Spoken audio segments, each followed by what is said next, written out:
Hey everyone, I have a 2017 Mercedes-Benz GLS 550 4MATIC, and today I just wanted to quickly discuss and show a little bit of detail here on the headlights for removal and installation notes. In a previous video, I did cover specifically all of the full details, descriptions, hardware, mounting locations, all in the video. Play it back and forth, pause, screenshots to save those specific points. You may be having trouble getting the bumper off, but you do have to take the entire bumper cover assembly off to work on either of these headlights. Now, these headlights in particular for this vehicle are obviously all LED, but if you look, if I can get the light shine just right, LED intelligent light system. So these headlights are really fancy, basically. They do things like the bulbs will turn left or right if you're turning left or right, because these cars have electronic assisted steering, which is also tied to many other things like collision avoidance and that'll automatically change lanes instead of you rear-ending someone, stuff like that. So that's all interconnected. The inside bulb is your low beam, and the outside bulb is your high beam. And in my car in particular, I don't know if all of them are fully equipped this way, but I have the airmatic suspension. So lowering it down to sport mode drops it down about an inch from comfort level, and then off-road mode takes it up another inch and a half, give or take, from comfort mode. So these headlights will adjust based on the rear ride height leveling sensors. And I'm just gonna see if I can get you a quick shot of the sensors. They're tied to the upper control arm and the body of the car. So as the wheel assembly let's put it this way. If the rear of the vehicle gets forced down, like you gun it off the line, then as the rear end falls, it's going to see that rear end fell, and it's going to adjust the headlight bulbs to shine more downward so that they don't affect drivers in front of you. Because if these didn't move, then your headlights are shining up into the mirrors, or cross traffic and oncoming traffic. And similarly, if you slam on your brakes real hard or whatever, and the back end goes up, you'll get some adjustments on the lights as well. One cool thing about these lights is they also have the angel eyes. Oh, that's BMW's version of it. We're a family of X5M series, and then this GLS 550 4MATIC. So mine has here, going down here, they'll be white, they'll be on during the day when your lights are in auto mode, and when you hit your turn signal, this light will change from white to orange, and obviously go back to white when you're done turning. The note about these cars, as you can see on the bottom here of the bumper, they do have, as Mercedes-Benz lists this part, this grill assembly on both sides, they list it as a fog light cover. However, it's been one of those things I've been kind of OCD researching for a long time, and even overseas, there are no fog lights available for this, for the GLS 550, 17, or 18. The weird transition from the GL into the GLS name. The 17 and 18s are kind of their own thing, and then 19 and up all, look different and have all new options. But back to the fog lights themselves. So I wanted to put in factory fog lights here, or once I figured out I couldn't do that and it wasn't an option, then I was thinking about putting in some nice, high quality aftermarket fog lights, like something from one of the off-roading companies. That's primarily this vehicle's use, is weekend off-road trips into the mountains, especially when it rains and it's muddy and it's fun. And the 4MATIC system is excellent off-road, up to 35-degree slopes up or down. And you can go do that with this car on tires like this. These are Continental Extreme Contact directional tires, full street performance. And I run my car like this in those conditions. And slopes greater than 35 going down, I have built-in DSR, set it to 1 mile an hour. Fantastic. Car does everything for you. So anyways, the fog lights option, aftermarket, still consideration, but the intelligent LED light system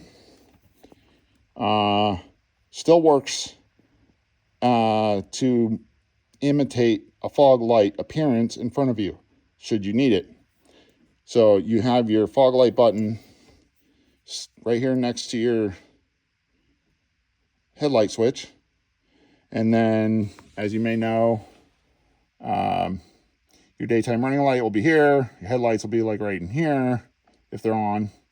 And then over here, over by 6,000 and 7,000 RPM on your tech, you'll have a little orange fog light symbol that matches the symbol on the button.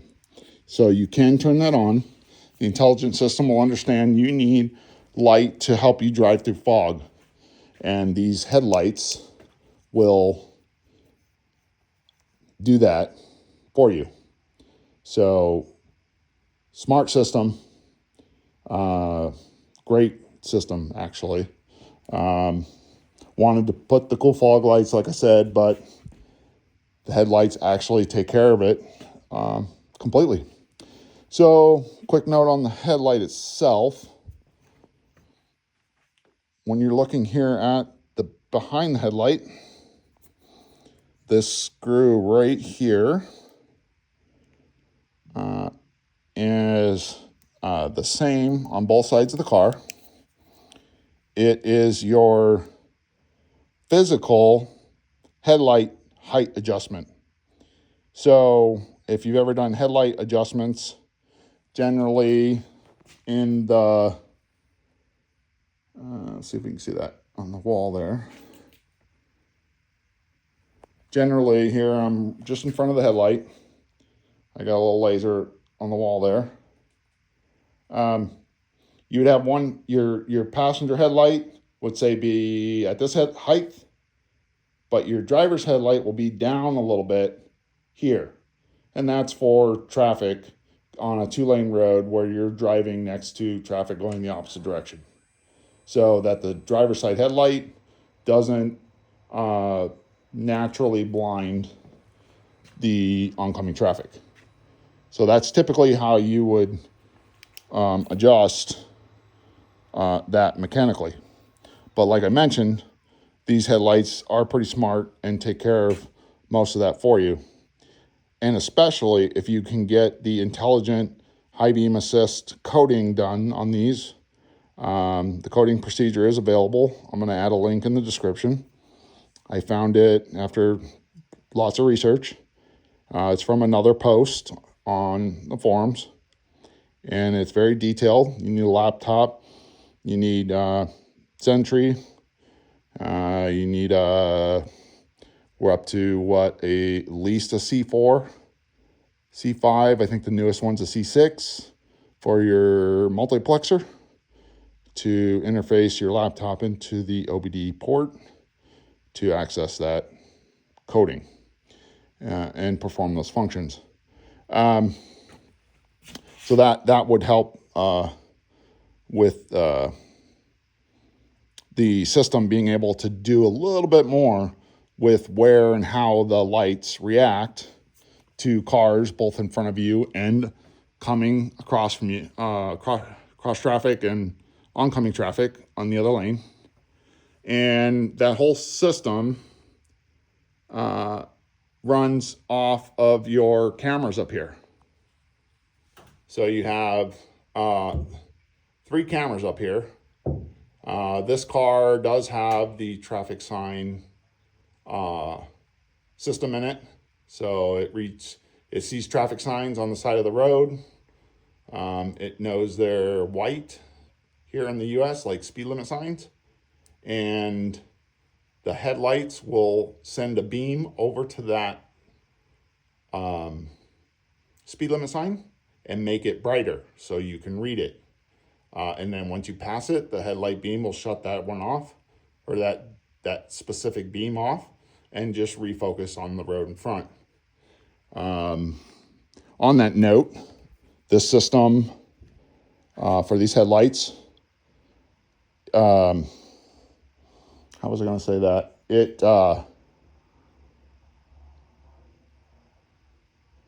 It uses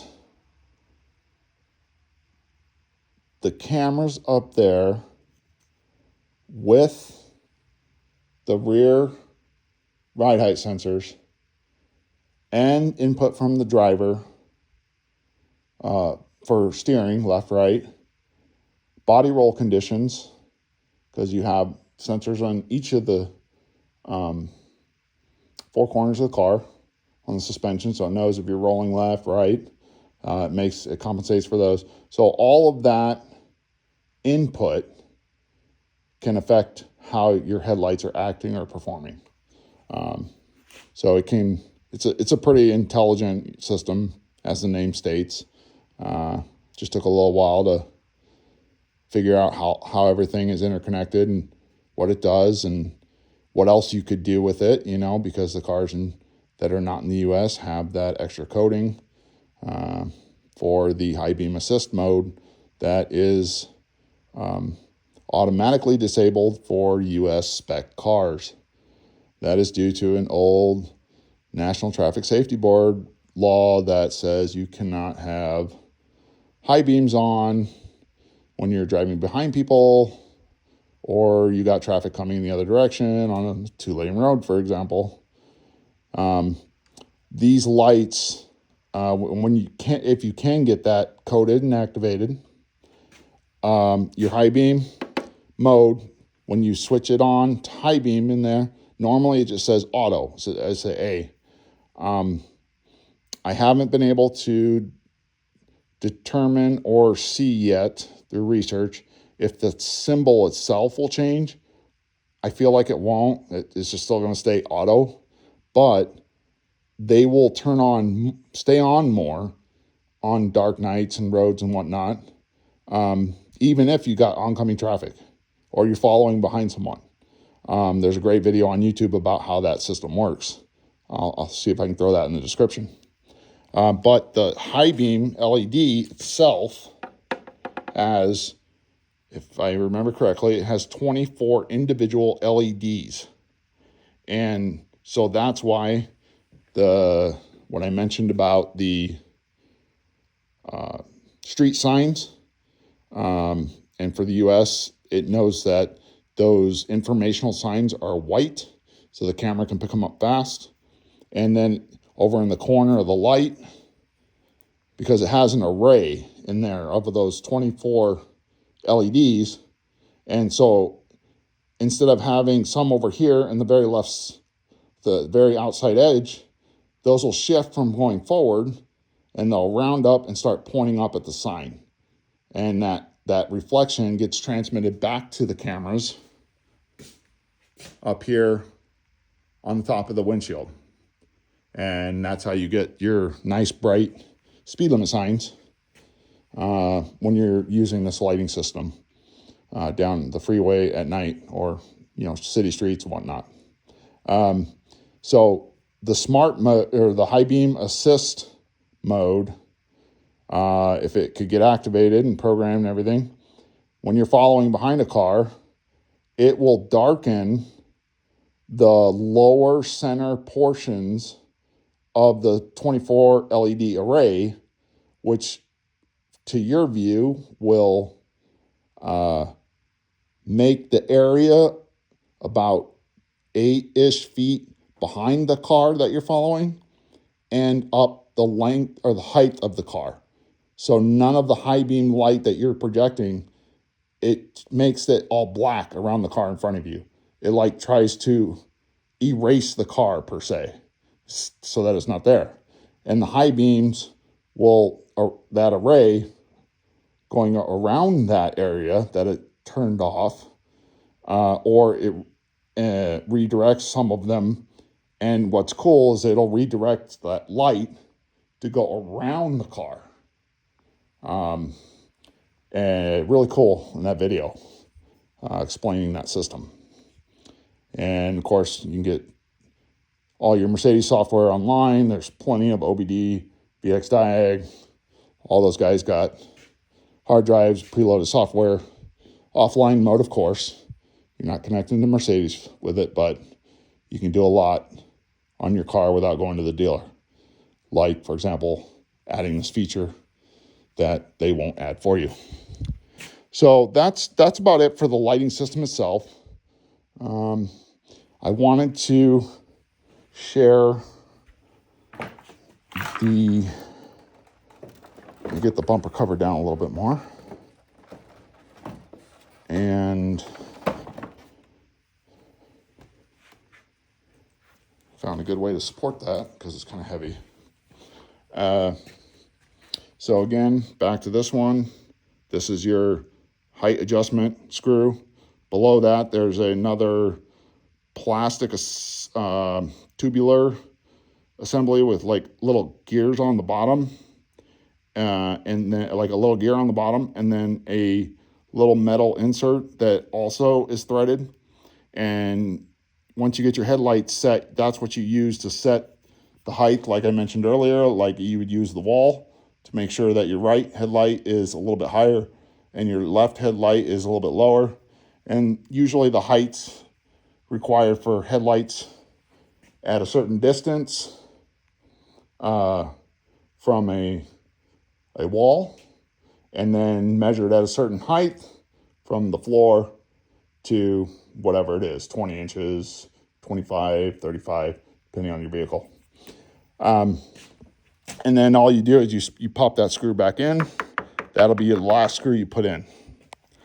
The headlight physically is held by a couple 10 mil bolts. You got one right in here behind the top part of the bumper cover. You've got one hiding in here. Get a better view for you. This one down here, you do not have to take off. So let me switch the lights modes here. So here's the later. So yes, no need. If you wanted to, you could. The only thing it'll help with is physical slight movements, adjustments in this plastic sub-assembly frame here, which the light does sit in, kind of on and in. And obviously the bolts here, these two, at least these two, go through that assembly to the headlight. So, cars that may have been in little fender benders or whatnot, you would need to take off this one. And these two here in the front on the crash support bar. That takes off this arm, so you can physically adjust this plastic sub-assembly here where the headlight sits. And then when you move over here, just take out this styrofoam insert, toss it to the side. And right here in the front, you have another 10 mil and another 10 mil. So note about this 10 mil here. If you notice behind there, it has what looks like a big nut, bigger than that washer, right? So this is your second adjustment point for your physical manual headlight height adjustment procedure. And then this one up here at the top, just standard, screw it in, it holds the light in. The lights are fairly large. During my off-roading adventures, I did get moisture into this headlight assembly. Wasn't much, but it was a little bit because these things run pretty hot. These lights on my car in particular are both brand new because Mercedes lights that were put on the cars originally have a known fault of the two LED fans, the fans in the back behind the normal headlight LEDs. There's fan assemblies in there. And when you get out of your car, shut everything off, even if it's during the day and the headlights weren't even on, the fans continuously run. And over time, you know what that does to your battery. Slow drain. So I replaced both my headlight assemblies. So now I don't have that issue no more. It wasn't cheap. They're not cheap for sure. But the cool thing is that it was just the internals, the fan itself, and it's I'll say sub like processor, because these headlights have 3 different modules connected to them on the backside, on the outside of the headlight. So I believe I can get you a view in this area. A little more clearance over here. So this module here, this is your control module. And this module is in the middle of the headlight. And as you can see, it looks new. How the other ones are all brown from, where this vehicle goes all the time. This was because I had a faulty control unit due to moisture. Additionally, due to a bad, it's like a foamish rubber seal. It's not a solid rubber O-ring seal. It's like a foamish rubber seal, kind of a mixed material. But it had a slit in it. And when I took the control unit off, because the headlight stopped working, when I took it off, I saw the slit in the seal. And then sure enough, on the inside of there, you can see the little bit of muddy water that seeped through that seal onto the back of the controller, which has another seal inside of it. But the way it's designed is, you see the fins are obviously for cooling, but the circuit boards rests right on top of these fins inside. Then there's a cover on top of that with a couple hex screws, but that sits on the bottom of this module.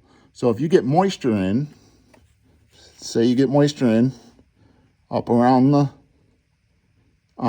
seal, if it was bad, that water would get in, get past that seal, and then it'll sit there on top of that extra cover that's covering the circuit board.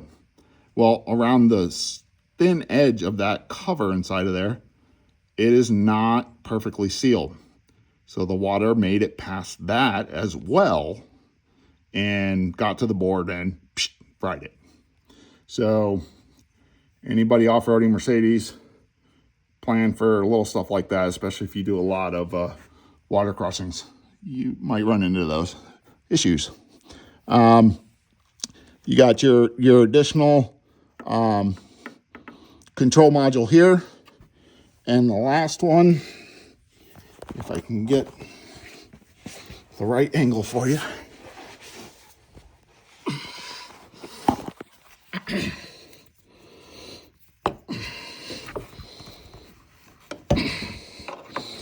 Is right there. So it's at the, if you're looking at the headlight, it's the top right back corner. That's going to be the module that controls your high beam. The bigger one's going to control your intelligent low beam. And this is the main controller that talks to your CAN bus data system. And this is where your power and your data come in to tell the headlight what to do. So luckily, it was just this one. And I was able to score a brand new one, OEM, in the Mercedes packaging for $41 on eBay. Usually I do not buy my parts for my Benz anywhere but a place that sells OEM Mercedes parts. That's just me. I'm a loyalist. But the dealership wanted several $100s for that module, and they wanted to do the work, and I went ahead and passed on that. Did my research like a true car person that I'm in for the past 25 years, and took care of the issue myself because I'm the one technically created it by taking this vehicle in places that 99% of Mercedes-Benz SUV owners will not take their Benz. I'm not afraid. It's plenty capable of handling quite a bit. Lots of high slopes, low slopes, 35, 40 degree down angles.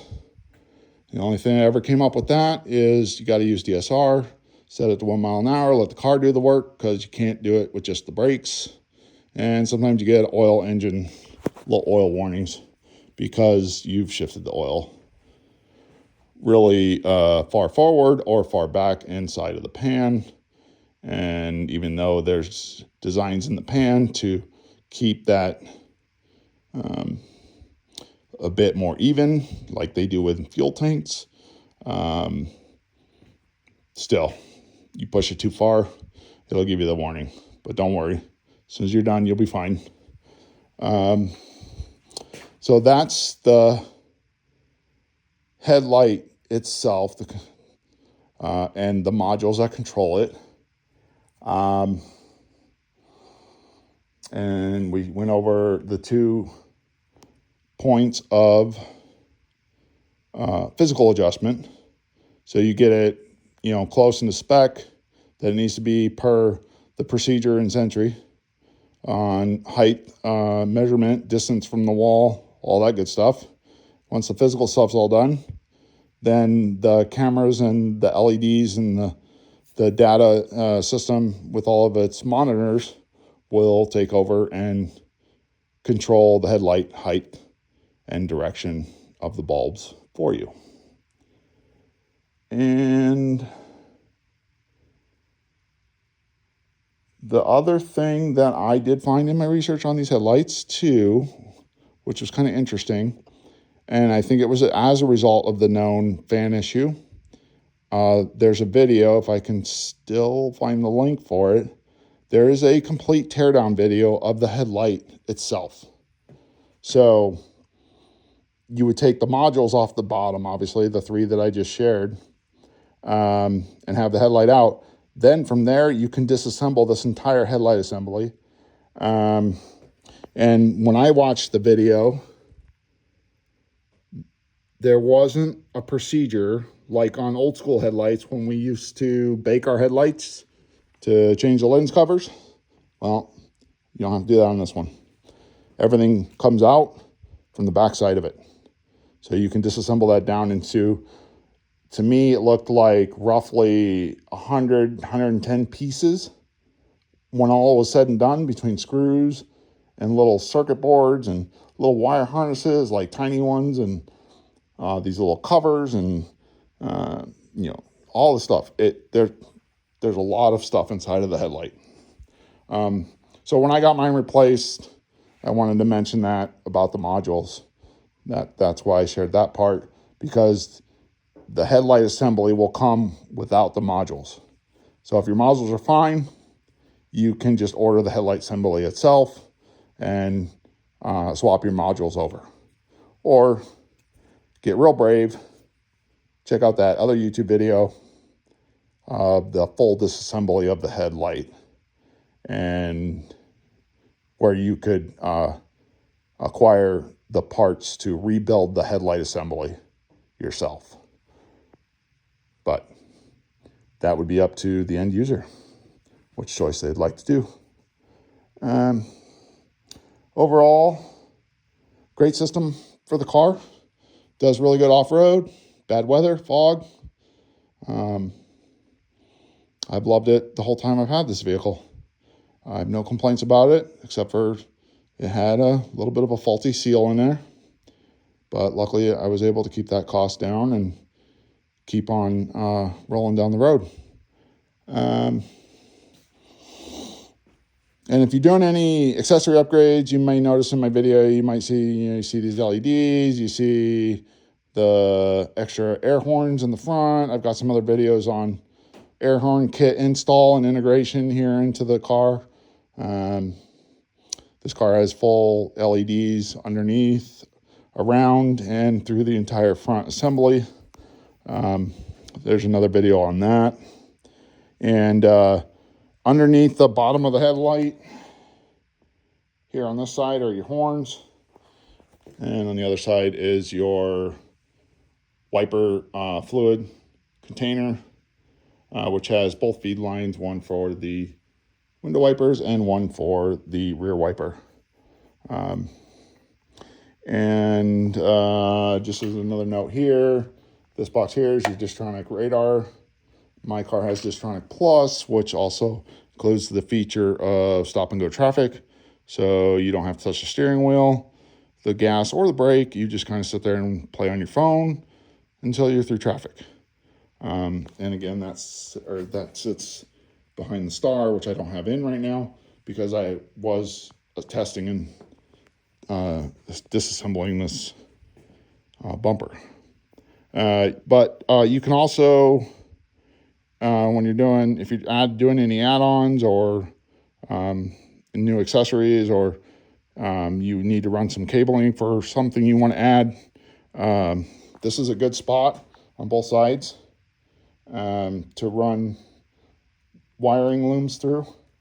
And it just kind of just sits right here. There's a factory harness that already goes through there. So I just followed along as well, and you end up over in this area and everything's nice, tight, and clean. You can also get in under here, which that's what I did with my air horn relay setup. My ingoing and outgoing power wires for the relays to control the air horns actually go up behind the headlight and then end up still at the same point to run over into where you can get power and all that. So there's a lot of openness, even directly around the headlight assembly where it sits and mounted for accessory add-on or cable running. Like if you want to throw in a K40 system in this car, generally you got to ditch the parking sensors because it interferes, but this video would help with that. My other video with this bumper cover removal process would also help, so you can access all the area you would need to install a K40 system yourself. Save tons of money. Used to be in that business. We charged quite a bit for that kind of install, but the people that bought those kind of cars that wanted that, they could afford it. So this gives options to us car guys supporting each other to be able to do a lot of this work ourselves. You know, not only does it save money, but it's a great time. Solo or with your buddies. It's a great time under the hood of a car. So I think that's all I got for you here on this one about the lighting systems here in the front. And yeah, so look forward to more videos, usually specific about this car, as I've had it for a long time and have done research over the years, made many contacts, get data I need to figure out this or that or how this is working. You know, for example, like the Distronic, you got a can high, you got a can low.